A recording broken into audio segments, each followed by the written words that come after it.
When did you first sing in front of people? I started singing when I was 4 years old. I was too small to reach the microphone on the podium in my little church in Texas, so they had to put a chair up to the podium for me to get up and stand to reach the microphone. And my very first song I ever sang was Andre Crouch, Through It All. Through it all, I've learned to trust in Jesus. I've learned to trust in God.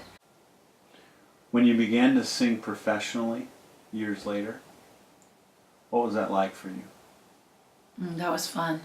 I love music, and music has always been a part of my life, and it's a soundtrack to my whole life. I can think of songs of where I was when I listened to this song or that song, and always had the dream that someday I would be one of those people that came through on the bus and sang my songs for the night and touched people, and then got back on the bus and went somewhere else and sang to a different group of people, because I was so affected. I was so touched by the folks that did that when I was growing up. And by the time I was able to actually on a regular basis sing my own songs that I'd written, it was fulfilling for me. You know, I knew it was my destiny. Do you remember the day you woke up from surgery and could not talk? It was a little scary. I had no idea what that meant.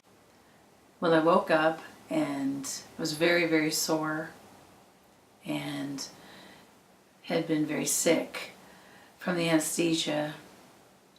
So I wasn't for sure what was causing the lack of speech, the lack of volume in my speech.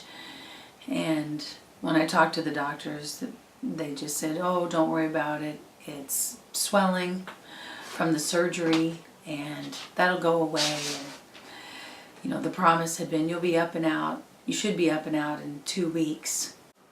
What went through your head when the doctors told you that the paralysis would be permanent?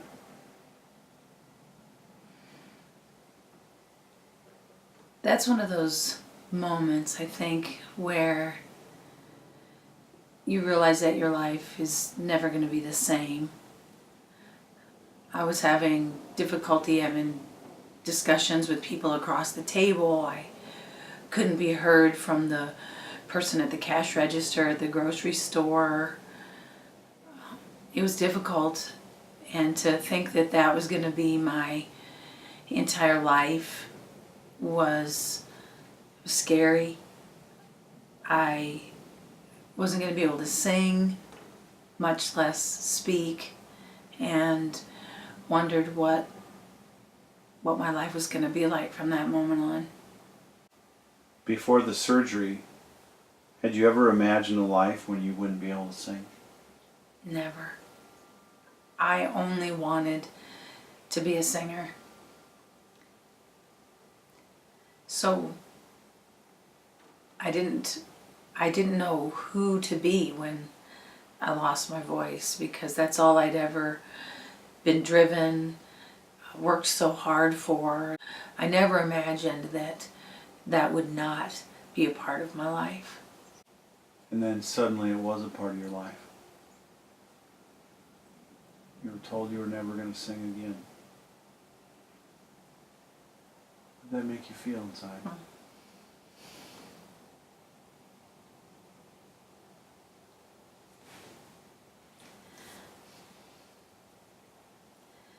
I remember not knowing who I would be. I'd always been Reneé the singer, Reneé the artist, the actor, the performer. And when that got taken away, I didn't know who I was. I didn't know what value I held in the world. I didn't know my purpose. I could barely talk on the telephone. But deep down in the core of me, I had to come to terms that what my dream had been, who I wanted to be, was probably not going to happen. And I was devastated. Were you angry?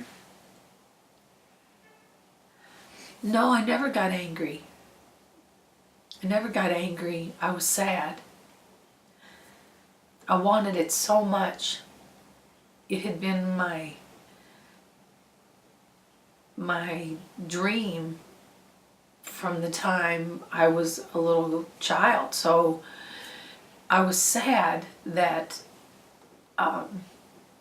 that wasn't going to happen for me. And it was exacerbated because the radio was still on and I would hear singers.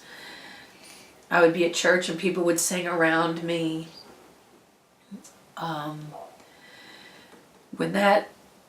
When I lost it, I really just pulled away from music altogether. It was very painful for me. I didn't pick up my instrument. I didn't play piano. I didn't touch my guitar. I didn't write any songs. I pulled away from anything musical because it was so painful to not do the thing that I loved the most, which was music. Did this whole experience of losing your voice, did that shake your faith? Not in God. I love God with all my heart, and I knew that if He had allowed this to happen, as sad as I was, then I had to figure out what He did want me to do, because I know that He's a good Papa, and that I know He was capable of healing me. And I had lots and lots of prayer from all over the world. People prayed for me. I didn't find sometimes that out until years later, that people were still praying for me. But I knew that when you have a trial or a loss or something that just rocks your whole world, instead of being angry at God, I think I just moved in closer and said, okay, I love you, you love me. What's the next step for me? What do you want me to do? I can't stop living. You know, I didn't want to crawl in a hole and just disappear. I didn't want to not be a part of society or live a full life. And so I had to kind of just dig down deep in and lean into Him and just say, okay, I trust you. What's next?